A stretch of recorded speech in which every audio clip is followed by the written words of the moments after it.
Alhamdulillahi haqqa hamdi. Alhamdulillahi hamdan katsiran tayyiban mubarakan fi. Nahmaduhu wa nasta'inuhu wa nastaghfiruhu wa nastahdihi wa natubu ilaih. Wa la na'budu illa iyyahu wa natawakkalu alaih. Allahumma fasalli wa sallim wa barik ala sayyidina wa habibina wa syafi'ina wa maulana Muhammad wa ala alihi wa ala ashabihi wa dzurriyyatihi wa man sara ala nahji wa sanna bi sunnatihi wa ihtada bi hadihi ila yaumi liqa'i rabbih, amma ba'd. Hadratal afadil, hadratal mukarramin, segenap pembina, pimpinan dan pengurus yayasan, dan yang kita takdimi Kepala Sekolah SDIT Ibnu Sina beserta seluruh jajaran Dewan Guru, para asatidz, para ustadzat, yang kita muliakan para orang tua, wali murid SDIT Ibnu Sina, dan seluruh hadirin hadirat, mukminin mukminat, muslimin muslimat yang menyimak acara pada kesempatan pagi menjelang siang ini dimanapun berada. Masya Allah, tadi ada yang dari Brunei, barakallahu fikum. Mudah-mudahan meskipun hanya secara daring, secara online, kita diberkahi pada pagi hari ini dalam majelis ilmu. Semua keutamaan bermajelis ilmu dapat kita raih. Setiap langkah yang kita tempuh pada hari ini menjadi pemudah jalan kita semua menuju ke surga. Dan semoga duduk kita semua termasuk taman di antara taman-taman surga, tempat Allah mencurah-curahkan rahmatnya, menaungkan sayap-sayap malaikatnya, menurunkan sakinah ke dalam hati kita, dan menyebut-nyebut nama kita semua dengan bangga pada makhluk-makhluk mulia yang ada di sisinya. Bapak Ibu hadirin hadirat yang dimuliakan oleh Allah Subhanahu wa Ta'ala, melahirkan generasi Qur'ani tentu adalah sebuah tugas yang sangat besar, yang sangat berat bagi kita semua. Bukan hanya kepada sekolah yang menjadi tempat anak-anak kita dididik, tetapi sesungguhnya tanggung jawab utama yang kelak akan diminta oleh Allah Subhanahu wa Ta'ala berada di pundak kita, para orang tua, para wali murid. Tentu para bapak ibu guru, para asatidz dan ustadzah di sekolah pun memiliki putra-putrinya sendiri yang kelak Allah juga akan bertanya tentang mereka. Bahwa ini semua dikembalikan kepada kita, tanggung jawab itu tidak dapat didelegasikan. Yang dapat didelegasikan hanyalah sebagian dari tugas-tugas di dalamnya. Tanggung jawab itu adalah karena Allah Subhanahu wa Ta'ala berfirman, A'udzubillahi minasyaitonirrajim. Bismillahirrahmanirrahim. Ya ayyuhalladzina amanu qu anfusakum wa ahlikum nara wa quduhan nasu wal hijarah 'alaiha malaikatun ghiladun shidad la ya'sunallaha ma amarahum wa yaf'aluna ma yu'marun. Shadaqallahul azim. Allah Subhanahu wa Ta'ala mengatakan, wahai orang-orang yang beriman, jagalah diri kalian dan anak keturunan kalian dari api neraka yang bahan bakarnya manusia dan batu. Padanya ada malaikat-malaikat yang keras lagi bengis, yang tidak pernah mendurhakai Allah Subhanahu wa Ta'ala dalam apa-apa yang diperintahkan kepada mereka, dan mereka itu senantiasa melaksanakan apa-apa yang dititahkan kepadanya. Dalam bagian awal dari ayat ini, Allah Subhanahu wa Ta'ala memberikan amanat kepada kita semua orang beriman untuk menjaga diri kita dan keluarga kita dari api neraka. Kalau kita perhatikan, Qu anfusakum wa ahlikum nara. Jagalah dirimu dan keluargamu dari api neraka. Ini adalah tanggung jawab yang lebih berat daripada kalau misalnya Allah Subhanahu wa Ta'ala berfirman, adkhilu anfusakum wa ahlikum jannah. Masukkan dirimu dan keluargamu ke dalam surga. Kenapa jagalah dirimu dan keluargamu dari api neraka itu lebih berat daripada masukkan dirimu dan keluargamu ke dalam surga? Karena kalau masuk surga itu ada 3 skenario yang bisa kita bayangkan. Yang pertama, masuk surga tanpa hisab. Saking besarnya kebaikan, maka tidak perlu diaudit. Mudah-mudahan kita semua termasuk yang demikian. Yang kedua,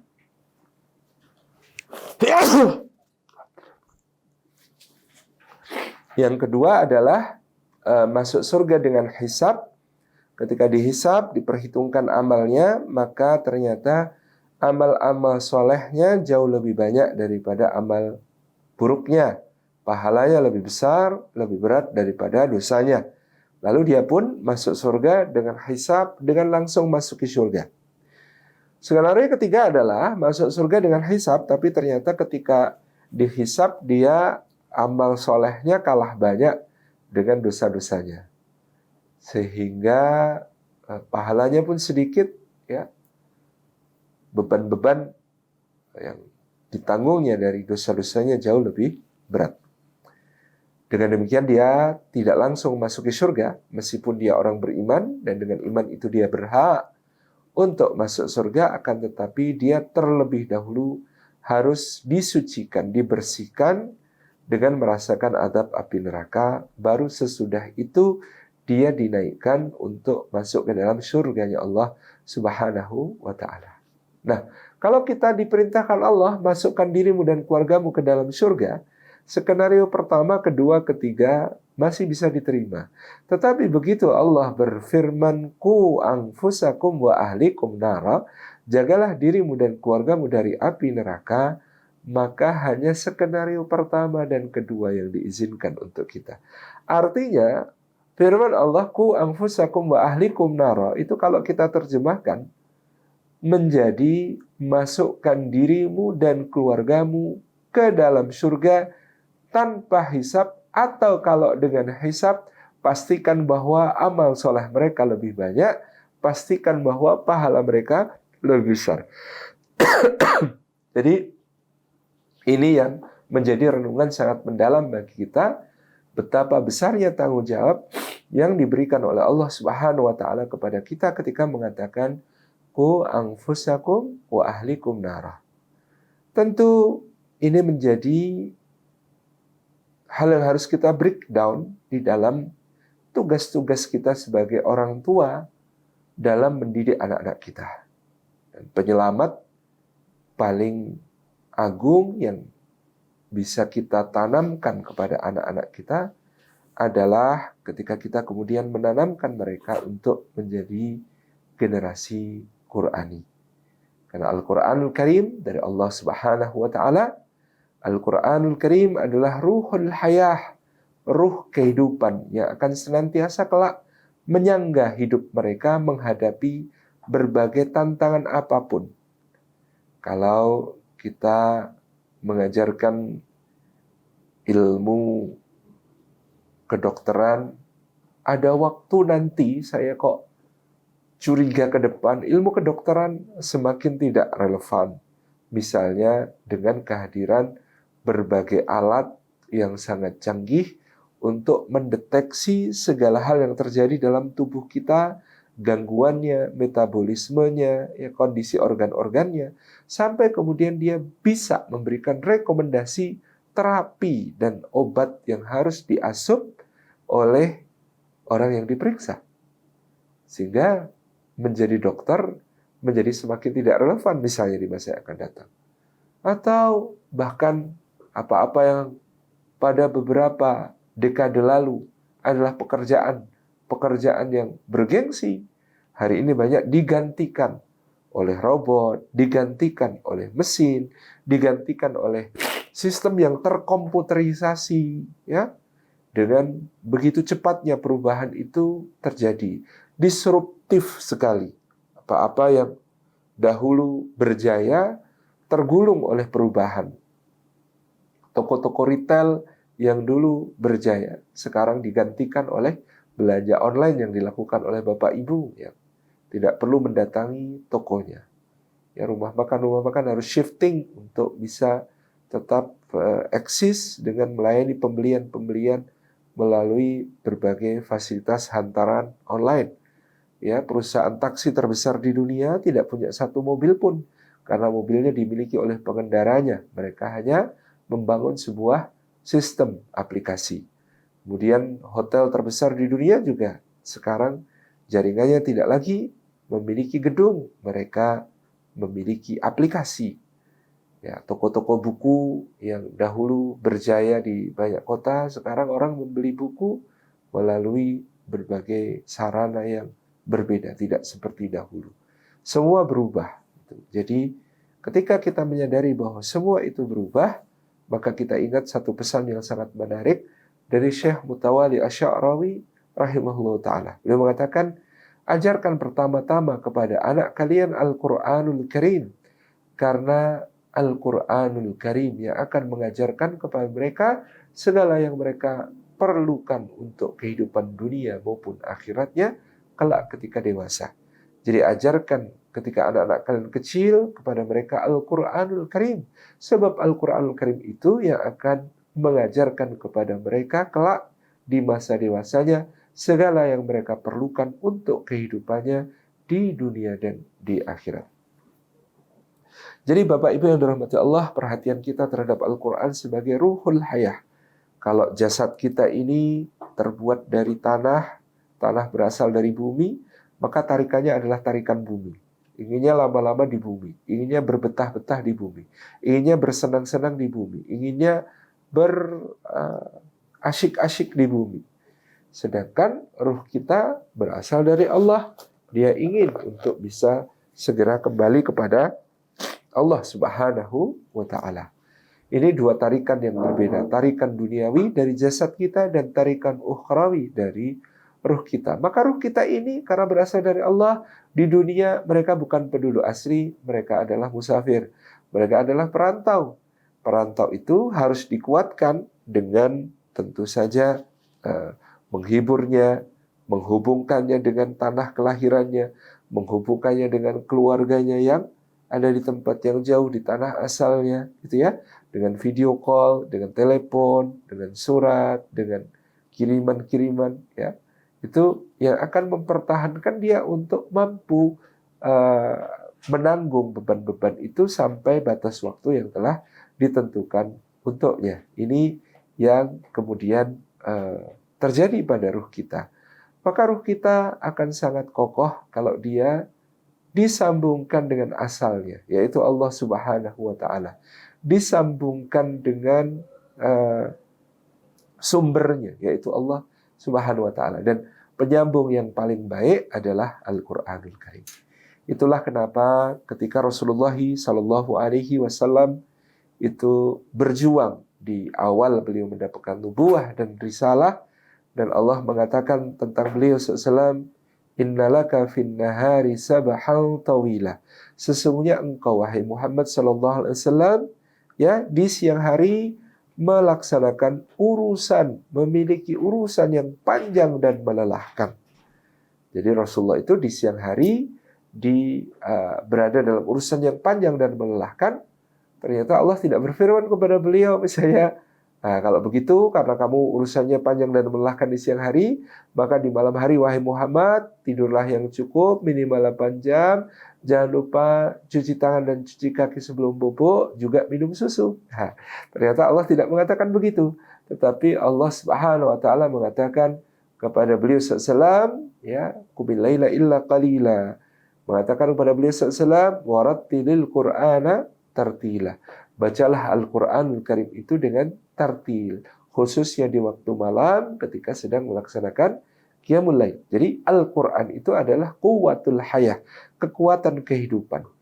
Karena Rasulullah SAW yang urusannya panjang dan melelahkan di siang hari, maka untuk memberikan kekuatan kepada beliau di malam hari, Allah Subhanahu wa ta'ala memerintahkan beliau agar membaca Al-Quranul Karim dengan tartil. Itu kekuatannya. Dan inilah sumber kemuliaan, Bapak Ibu yang dirahmati Allah, karena kita tidak perlu mencarikan kemuliaan untuk anak kita melalui pangkat dan jabatan. Kita tidak perlu mencarikan kemuliaan anak kita melalui harta dan kekayaan. Kita tidak perlu mencarikan kemuliaan untuk anak kita dengan berbagai macam kedudukan di tengah masyarakat. Kemuliaan mereka adalah Al-Quranul Karim, di mana Allah Subhanahu wa ta'ala berfirman dalam Suratul Anbiya ayat yang ke-10, dia katakan laqad anzalna ilaikum kitaban fihi dzikrukum. Telah sungguh-sungguh kami turunkan kepada kalian sebuah kitab yang di dalamnya terdapat sumber-sumber kemuliaan bagi kalian. Maka apapun, siapapun yang tersandar kepada Al-Quranul Karim akan menjadi mulia. Kita tahu malam yang paling mulia dari semua malam adalah malam yang di dalamnya diturunkan Al-Quran. Inna anzalnahu fi lailatul qadr.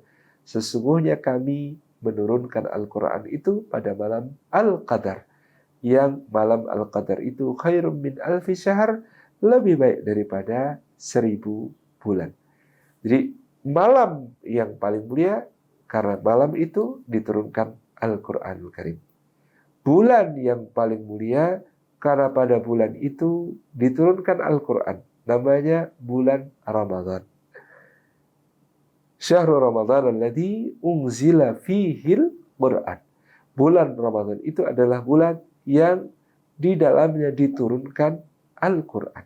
Maka bulan ini menjadi bulan yang paling mulia, melampaui 4 bulan mulia yang telah ditetapkan Allah ketika Dia menciptakan langit dan bumi, yaitu bulan Arba'atun Hurum, Rajab, Dzulqa'dah, Dzulhijjah, Muharram. Ramadan menjadi bulan yang lebih mulia karena di dalamnya diturunkan Al-Quran. Malaikat yang paling mulia adalah malaikat yang membawa wahyu Al-Quran, Jibril alaihi salam. Rasul yang paling mulia, Nabi yang paling mulia adalah Rasul Nabi yang kepadanya diturunkan Al-Quran, Muhammad sallallahu alaihi wasallam. Tempat yang paling mulia di muka bumi ini adalah tempat di mana Al-Quranul Karim turun, yaitu kota Makkah dan kota Madinah Al-Munawwarah. Sehingga ayat-ayat Al-Quran dinisbatkan kepada kedua kota tersebut. Yang turun sebelum hijrah disebut Makkiyah, yang turun sesudah hijrah disebut Madaniyah. Ini menjadikan segala sesuatu yang tersambung dengan Al-Quran, dia menjadi yang paling mulia. Malam yang paling mulia, bulan yang paling mulia, malaikat yang paling mulia, Rasul yang paling mulia, kota-kota yang paling mulia di muka bumi, semuanya karena tersandar kepada Al-Quran. Maka bagi Bapak Ibu, tidak ada sumber kemuliaan lain yang lebih utama untuk kita tanamkan kepada anak-anak kita melebihi Al-Quranul Karim. Nah, Bapak Ibu, hadirin hadirat yang dimuliakan oleh Allah Subhanahu wa taala, setelah kita memahami betapa luar biasanya Al-Quran ini akan menjadi bekal kesuksesan, bekal bertahan di masa yang penuh dengan perubahan, bekal dari kemuliaan dan kebahagiaan anak-anak kita di masa yang akan datang, maka melahirkan generasi Quran ini menjadi sesuatu yang bisa kita lakukan sejak di rumah. Yang pertama, Bapak Ibu yang dirahmati Allah Subhanahu wa taala, adalah menanamkan kecintaan kepada yang paling zahir dari Al-Quran, yaitu mushaf. Saya lebih banyak menyarankan kepada para orang tua, Bapak Ibu, kalau membaca Al-Quran, tetaplah membaca dari mushaf, bukan melalui aplikasi di dalam gadget. Karena kalau anak kita melihat kita memegang mushaf, itu sudah menjadi daya tarik tersendiri yang tertanam kepada anak kita tentang mushaf Al-Quran itu sendiri. Yang tercetak di dalamnya ayat-ayat yang mulia, yang huruf-hurufnya, setiap satu hurufnya ada 10 hasanat kebaikan yang akan kita raih. Dan anak-anak kita akan terbiasa melihat kita membaca Al-Quran, membuat mereka juga merasa itu sebagai sesuatu yang baik, sesuatu yang indah. Apalagi anak-anak kita masih kecil. Karena anak-anak kita itu lebih percaya apa yang dilihat daripada apa yang didengar. Dan anak-anak kita mendasarkan ukuran kebaikan itu pada apa yang dilakukan orang tua. Dan ukuran ketidakbaikan itu apa yang tidak dilakukan oleh orang tua. Nak, baca Quran dong nak. Enggak kenapa? Baca Quran itu enggak baik. Loh kok enggak baik? Baik dong. Enggak. Soalnya apa? Soalnya ayahku enggak pernah. Nah, Ayahku adalah orang baik. Apa yang dilakukan ayahku adalah baik. Apa yang tidak dilakukan ayahku tidak baik. Kalau membaca Al-Quran, memegang mushaf itu tidak pernah dilakukan ayahku, maka itu pasti aktivitas tidak baik. Sederhana sekali cara mereka berpikir. Maka memegang mushaf, membaca Al-Quran melalui mushaf, itu saya tanamkan, saya sering sampaikan kepada Bapak Ibu, itu sangat penting.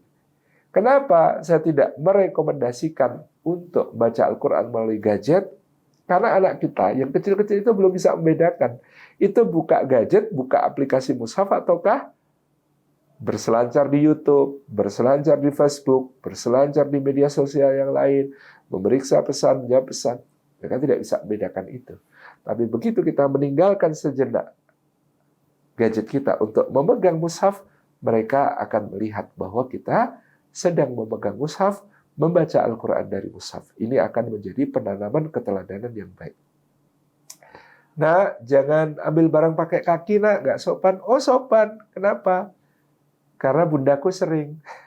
Jadi, sekali lagi, anak-anak kita itu lebih percaya apa yang dilihat daripada apa yang didengar. Dan dia mendasarkan ukuran baik dan buruk dari apa yang dia lihat dari orang tuanya. Karena dia sangat berprasangka baik bahwa orang tuanya itu orang baik, maka semua yang dilakukan orang tuanya adalah baik, yang tidak dilakukan orang tuanya itu tidak baik. Itu inti sekali dari apa yang kemudian bisa kita tanamkan kepada mereka. Jadi mencintai mushaf itu sesuatu yang sangat penting. Mencintai mushaf dan memperlihatkan kepada anak-anak kita bahwa kita suka pegang mushaf, suka baca dari mushaf, itu akan menjadi awal yang penting untuk menanamkan kecintaan mereka kepada Al-Quranul Karim dan membentuk mereka nanti menjadi generasi Qurani. Ini yang pertama, tentang menunjukkan keteladanan bahwa kita mencintai Al-Quran dari hal yang paling zahirnya, yaitu melalui mushafnya. Yang kedua, Bapak Ibu yang dirahmati Allah, tentu keteladanannya adalah keteladanan di dalam membaca Al-Quranul Karim. Kita boleh ya mengikuti program-program seperti One Day One Juz ya, atau One Day Half Juz kalau belum mampu, atau yang terpenting kita merutinkan waktu tertentu untuk membaca Al-Quran di tengah keluarga. Bisa ba'da subuh, bisa ba'da maghrib, ataupun waktu-waktu lain. Yang jelas yang demikian itu untuk menunjukkan juga kepada anak-anak kita bahwa kita memiliki wirid harian dari Al-Quran. Kita memiliki bacaan harian dari Al-Quran yang senantiasa kita dawamkan. Kita terus-menerus lakukan supaya mereka menjadi terbiasa melihat orang tuanya membaca Al-Quran, dan itu juga menjadikan mereka bersemangat untuk membaca Al-Quran setiap harinya. Rutin. Jadi kalau yang pertama mengenalkan mushafnya, mengenalkan cinta kita kepada mushafnya. Yang kedua, mengenalkan cinta kita kepada rutinnya. Mengenalkan cinta kita kepada rutin membaca Al-Quran. Meskipun sedikit, meskipun tidak banyak. Sehalaman, 2 halaman, 3 halaman, 4 halaman. Tetapi agar anak-anak kita terbiasa melihat bahwa itu ada aktivitas yang begitu pentingnya, yang tidak pernah ditinggalkan sehari-harinya. Jadi Bapak Ibu, ya, kalau belum mampu baca Quran sendiri, bisa menyimak bacaan Al-Quran. Kita menstel, murotal, kemudian kita buka mushaf untuk menyimak bacaan yang sedang keluar dari murotal itu. Dan itu dilakukan tadi secara harian untuk mengenalkan kepada anak kita tentang pentingnya rutin. Jadi yang pertama, pentingnya mushaf, senang pada mushaf, cinta kepada Al-Quran. Yang kedua adalah cinta pada rutinnya, senang pada rutinnya. Ini akan menjadi pengenalan yang sangat indah kepada anak-anak kita. Jadi membacanya. Ya. Ketiga, Bapak Ibu yang dirahmati oleh Allah Subhanahu wa Ta'ala, tentu bagaimana kemudian kita menuntut anak-anak kita untuk ikut hafalan Quran di sekolah, menuntut anak-anak kita untuk mensetor hafalan kepada ustadz-ustadzah di TPA dan lain sebagainya. Ini akan lebih powerful kalau kemudian kita sendiri pun juga berikhtiar untuk menghafal Al-Quran. Ya, kita sebagai orang tua juga memiliki concern untuk menghafal Al-Quran. Bapak Ibu mungkin berpikir, aduh Ustaz, sudah terlambat sekali, saya sudah berusia, saya sudah tua. Tenang Bapak Ibu yang dirahmati Allah. Kita mendapati contoh yang sangat luar biasa. Rasulullah Muhammad Sallallahu Alaihi Wasallam mulai menghafalkan Al-Quran di usia 40 tahun. Mungkin Bapak Ibu ada yang usia 40 tahun, ini saat yang tepat untuk memulai. Sayyidina Abu Bakar As-Siddiq mulai menghafal Al-Quran di usia 37 tahun. Mungkin Bapak Ibu ada yang usianya 37, ini saat yang tepat untuk memulai. Sayyidina Utsman bin Affan mulai menghafal Al-Quran di usia 35 tahun. Mungkin Bapak Ibu ada yang usianya 35 tahun, silahkan, ini saat yang tepat untuk memulainya. Atau Sayyidina Abu Quhafah, ayahanda Abu Bakar As-Siddiq, mulai menghafal Al-Quran di usia 70 tahun. Dan itu sama sekali tidak terlambat. Mungkin Bapak Ibu ada yang sudah usia 70 tahun, ini juga adalah saat yang tepat untuk memulai. Wah, Ustadz, hafal Quran kan di golden age, umur 7 tahun, 10 tahun, kayak Imam Syafi'i, kayak Imam Ahmad, gitu ya. Enggak. Baca Quran, hafal Quran untuk semua usia. Rasulullah saja memulai di usia 40. Kemudian, ada Bapak Ibu yang mungkin wah kalau di usia ini hafalan sudah lemah, ingatan sudah berkurang Ustaz, nanti pasti akan lama. Berapa lama? Wah, kita kan mengukur dengan anak-anak kita. Wah, anak kita ada yang hafal Quran 30 juz dalam waktu 3 bulan. Ada yang dalam waktu 6 bulan. Ada yang dalam waktu 1 tahun. Ada yang dalam waktu 3 tahun. Ada yang dalam waktu 6 tahun gitu ya. Anak-anak kita mungkin ada yang mencapai seluruh hafalan Quran di usia itu. Kita tidak perlu berkecil hati. Orang terbaik, manusia terbaik yang kepadanya Al-Quran Al-Karim turun, itu menghafal Al-Quran dalam jangka waktu hampir 23 tahun. Itulah Rasulullah SAW. Berapa lama beliau menghafalkan Al-Quran? 23 tahun, Bu. Dimulai umur 40, berakhir di usia 63. Dan itu baru hafal keseluruhan Al-Quran sesudah 23 tahun itu. Jadi jangan khawatir, kita juga tidak perlu tergesa-gesa menghafal Al-Quran bersama anak-anak kita ini, karena yang terpenting tadi simultan, sustain, ya, dawam, terus-menerus, sambung sinambung, tidak putus. Misalnya sekarang di usia 40 tahun kita niatkan untuk bisa menghafal Al-Quran, tidak perlu menghafal juga caranya, tapi dengan mengulang-ulang bacaan setiap hari. Misalnya 1 hari 1 ayat. 1 hari 1 ayat Bapak Ibu praktekkan di rumah gitu ya.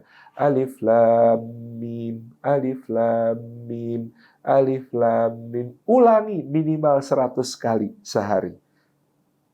200 lebih baik. 300 makin sempurna, 400 excellent, 500 insya Allah mutqin. Sehari ngulang 1 ayat 500 kali. Oh, Masya Allah. Itu pasti akan hafal dengan sendirinya. Gitu ya. Setiap hari 1 ayat. Nanti hari yang paling berat itu hanya hari ke-282, Bu. Ayat-ayat lain kan itu insya Allah pendek-pendek. Hanya ayat ke-282 suratul Baqarah itu yang akan lama gitu ya, karena 1 halaman penuh 1 ayat gitu ya. Tapi yang lain itu 1 ayat pendek-pendek. Sehari ini alif lam mim, alif lam mim, alif lam mim, terus menerus. Di hari berikutnya, hari kedua, dzalikal kitabu la raiba fihi hudal lil muttaqin, dzalikal kitabu la raiba fihi hudal lil muttaqin, dzalikal kitabu la raiba fihi hudal lil muttaqin. Terus setiap hari. Ya, 1 hari itu diulang-ulang tadi 300 kali lah, bagus. 300 kali itu angka moderat tadi, antara 100 atau 500 ya. 300 kali sehari. Dzalikal kitabu la raiba fihi hudal lil muttaqin, sambil dihayati. Ya Allah, ini memang kitab yang tidak ada keraguan padanya ya Allah. Ini Engkau turunkan untuk menjadi petunjuk bagi hamba. Semoga hamba jadi orang bertakwa ya Allah. Terus seperti itu. Itu Bapak Ibu bukan hanya akan hafal, Bapak Ibu akan sakti. Saya mengistilahkan sakti itu kenapa? Karena luar biasa memang Quran ini dampaknya. Kalau saya tanya kepada Bapak Ibu, belajar 300 jurus masing-masing hanya diulangi sekali. Dengan belajar satu jurus pencak silat, diulangi satu jurus itu 300 kali. Kira-kira mana yang lebih sakti? Orang yang belajar 300 jurus, masing-masing jurus hanya diulang sekali. Atau orang yang belajar satu jurus tapi diulang 300 kali. Kira-kira mana yang lebih sakti? Yang belajar satu jurus, Pak. Yang diulang 300 kali. Karena kalau belajar 300 jurus, masing-masing cuma sekali. Waktunya sabung, waktunya sanggong, waktunya duel, itu bingung mau ngeluarin yang mana. Tetapi kalau belajar satu jurus diulang 300 kali, waktunya bertarung akan keluar secara refleks mana yang dibutuhkan. Itu luar biasa. Sama dengan Quran. Maka ada riwayat yang luar biasa, supaya menyemangati kita tidak perlu tergesa-gesa untuk menghafal keseluruhan Al-Quran. Karena yang disebut Ahlul Quran itu, menurut jumhur ulama, bukan yang hafal Al-Quran keseluruhan, tanpa kemudian pemahaman dan pengamalan, tetapi yang apa yang dihafal dari Al-Quran itu dihayati betul-betul dan diamalkan.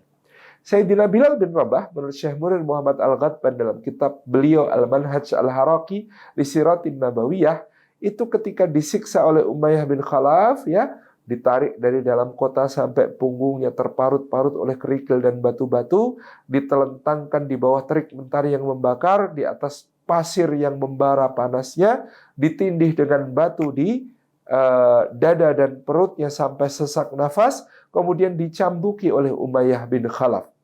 Pada saat itu, Umayyah bin Khalaf memaksa Bilal untuk kembali menyembah berhala, dan Bilal menolak dengan mengatakan ahad, ahad, ahad.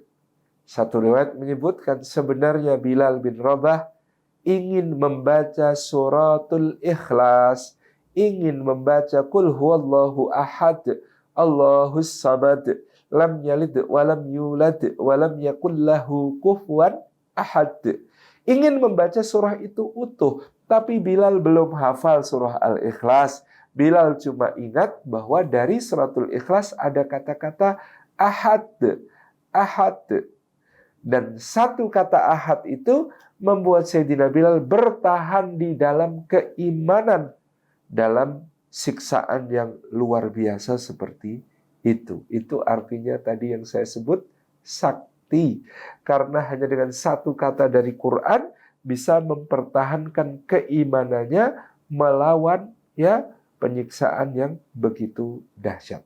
Nah, Bapak Ibu, bahkan juga putra-putri nanti akan sakti seperti ini kalau mengikuti saran saya, ya, menghafal Quran dengan cara satu ayat dibaca berulang-ulang setiap hari, dihayati sepenuh-penuhnya. Ini yang disebut tombo ati, maca Quran angen-angen sak maknane. Ya, membaca Al-Quran sambil menghayati maknanya. Itu yang akan menjadi kekuatan yang luar biasa. Berapa lama Bapak Ibu akan khatam menghafal Quran kalau sehari satu ayat? 6.236 ayat. Menurut hitungan qiraat hafiz itu, insya Allah akan selesai dalam waktu 17 tahun. Artinya Bapak Ibu 6 tahun lebih cepat daripada Rasulullah Shallallahu Alaihi Wasallam. Itu lebih sakti berarti itu, ya. Kalau konsisten sehari satu ayat. Jadi 17 tahun. Kalau sekarang umurnya 40, nanti 57 sudah al-hafidh, gitu ya. Kalau umurnya sekarang 45, nanti berarti umur 62 sudah al-hafidh. Insya Allah. Kalau ibu-ibu mau lebih cepat, wah saya kalau 17 tahun kelamaan Ustaz, berarti sehari 2 ayat. Insya Allah kurang dari 9 tahun sudah selesai, gitu ya. Itu menghafal Quran, misalnya begitu. Jadi kalau anak-anak kita minta untuk menghafal Quran, tentu kita juga punya concern untuk menghafal sedikit demi sedikit. Kita tidak diwajibkan hafal semua bagian dari Al-Quran, tetapi kita diwajibkan untuk terus berinteraksi dengan Quran, salah satunya melalui menghafal tadi, ya. Akan sangat memotivasi anak-anak kita. Oh, Bunda juga hafalan, Bunda juga setor hafalan. Oh, itu anak-anak kita akan merasa bahwa ini memang betul-betul jalan yang mereka tempuh, ini jalan yang hebat, jalan yang mulia. Persoalan zaman sekarang, banyak orang tua ingin anaknya kayak Imam Syafi'i, tapi orang tuanya nggak kayak orang tuanya Imam Syafi'i. Gitu ya. Banyak orang tua pengen anaknya itu menjadi penghafal Quran di usia 7 tahun, 10 tahun, tapi orang tuanya tidak seperti bagaimana orang tua Imam Syafi'i di dalam mentarbiyah diri mereka supaya layak memiliki anak yang semulia demikian. Ini menjadi perhatian kita. Jadi pertama tadi memegang mushaf itu penting, yang kedua merutinkan membaca setiap hari itu penting, yang ketiga adalah tadi menghafal, ya, mengikuti anak juga, karena anak-anak menghafal kita ikut menghafal, itu penting. Yang keempat sudah kita lakukan tadi bersama dengan teknik menghafal yang kami kenalkan sebenarnya, yaitu memahami Quran. Jadi kalau kita sebagai orang tua, ya, sekali tadi memahami makna ayat yang dibaca atau makna ayat yang dihafal, itu akan kita tadabbur, ya, kita buka tafsir, kita pahami apa yang dikatakan oleh para ulama tentang ayat tersebut. Kemudian kita juga menghubungkannya dengan keseharian kita misalnya. Nah, ini akan menjadi kekuatan tersendiri di dalam mendidik anak-anak kita juga untuk memahami Al-Quran. Bapak Ibu juga bisa mengikhtiarkan memahami Al-Quran ini dengan misalnya mentargetkan diri bisa khatam terjemahan Al-Quran. Harry Potter sudah pernah khatam mungkin ya gitu ya. Terus apa lagi? Laskar Pelangi sudah pernah hafal, ayat-ayat cinta sudah pernah hafal. Nah, apakah kemudian kita sudah pernah menghatamkan, ya, terjemah Al-Quran? Nggak usah yang rumit-rumit pakai tafsir, misalnya yang keluaran dari Kementerian Agama. Itu sudah menjadi awal yang baik kalau kita ingin memahami pesan-pesan Al-Quran dengan membaca terjemahan Al-Quranul Karim. Ini akan menjadi kekuatan yang luar biasa. Nah, anak-anak kita juga kita kenalkan untuk memahami makna-makna dari apa yang mereka hafal. Oh, anak kita tuh ngapalinya cepat sekali, Ustadz. Surat ini. Karena tadi di sekolah dimulai dari juz 30. Oh, karena di sekolah dia sudah menghafal, di rumah kita ajak dia untuk memahami pesan-pesan utama dari surat-surat yang dihafal. Paling tidak dia tahu apa pesan utama surah Al-Lahab. Ya, bahwa ada seorang paman Nabi SAW yang bernama Abu Lahab dan istrinya yang selalu memusuhi dakwah Rasulullah SAW, maka Allah akan melaknat mereka di kehidupan akhiratnya dengan azab yang pedih. Misalnya gini, kita sarikan saja makna-makna dari setiap surat, kita jelaskan kepada mereka, ya, kita ajak diskusi, kita obrolkan, ya, dengan mereka. Mungkin kita bisa membeli buku-buku yang berkaitan tentang makna-makna surat-surat pendek dalam Al-Quran, makna-makna dalam juz 30, ya, tafsir bergambar untuk anak-anak dan sebagainya. Ini akan, ya, memberikan satu pembentukan budaya anak-anak kita untuk tidak sekedar mengejar target hafalannya, tetapi mereka menjadi semakin merasa asyik dan tertarik kepada surat-surat ini karena mereka memahami isinya. Mohon maaf, ini juga sebagian koreksi dari apa yang kemudian sudah berjalan banyak.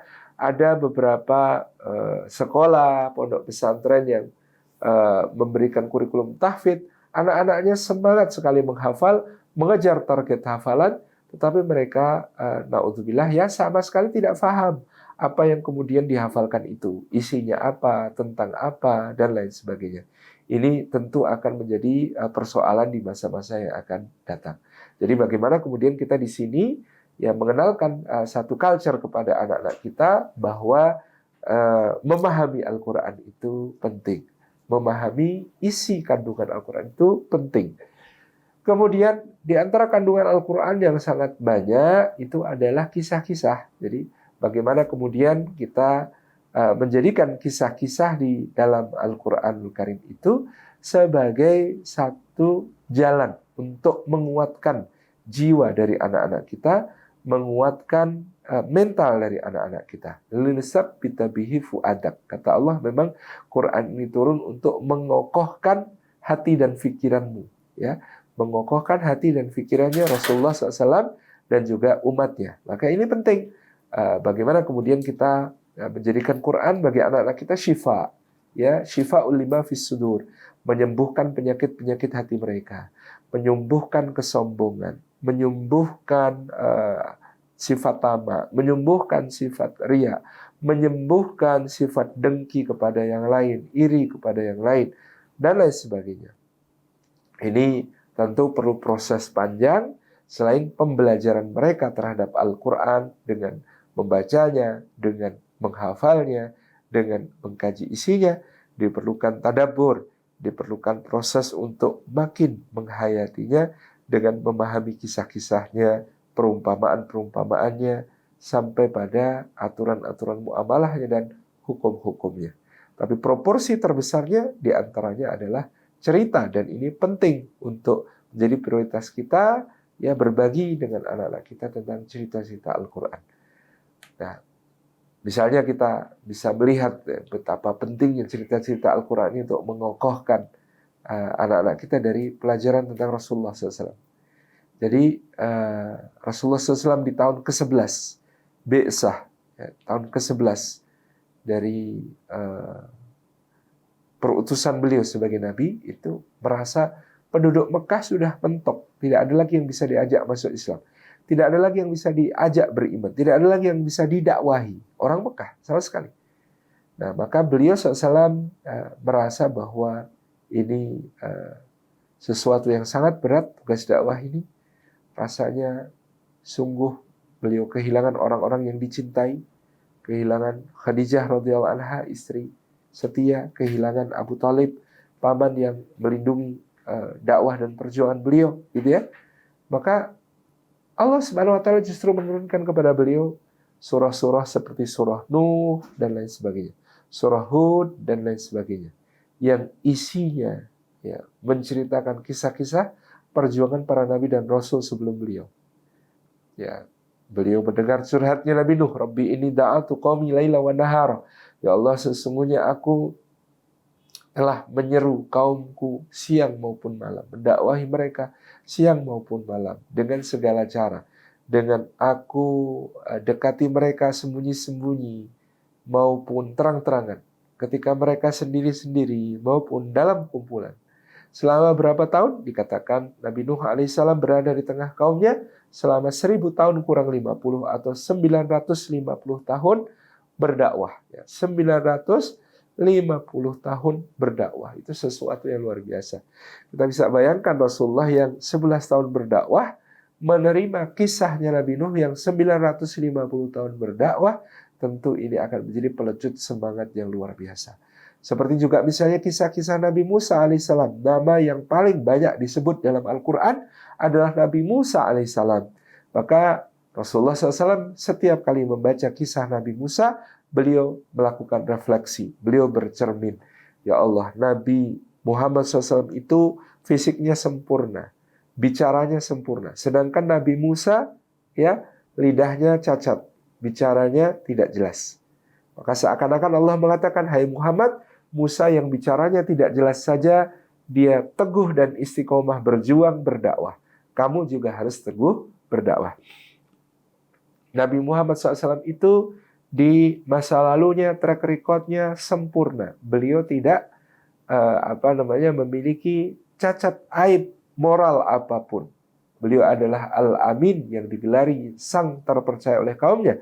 Sedangkan Nabi Musa alaihissalam pernah bunuh orang, ya.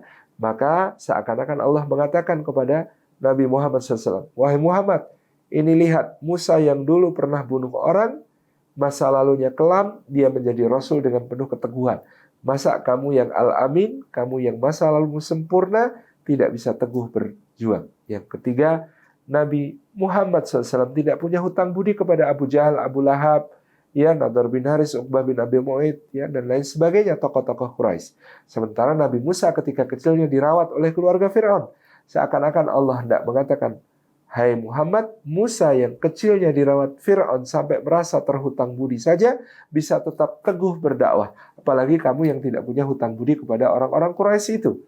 Yang keempat, Nabi Muhammad SAW punya sahabat seperti Abu Bakar, seperti Umar, seperti Utsman, seperti Ali, Thalhah, Zubair, yang rela mati untuk beliau SAW. Sedangkan Nabi Musa alaihissalam tidak memiliki sahabat-sahabat yang semacam itu. Maka seakan-akan Allah tidak mengatakan kepada Rasulnya Muhammad SAW, hai Muhammad, kamu punya sahabat-sahabat setia yang berjuang bersamamu, bahkan rela mati untukmu, memberikan semua hartanya untukmu.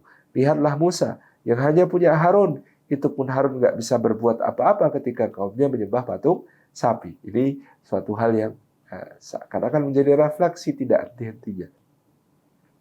Imam Hasan Al-Basri mengatakan, setiap kali hidupku terasa berat, terasa sesak, terasa sempit, maka aku membaca surah Yusuf.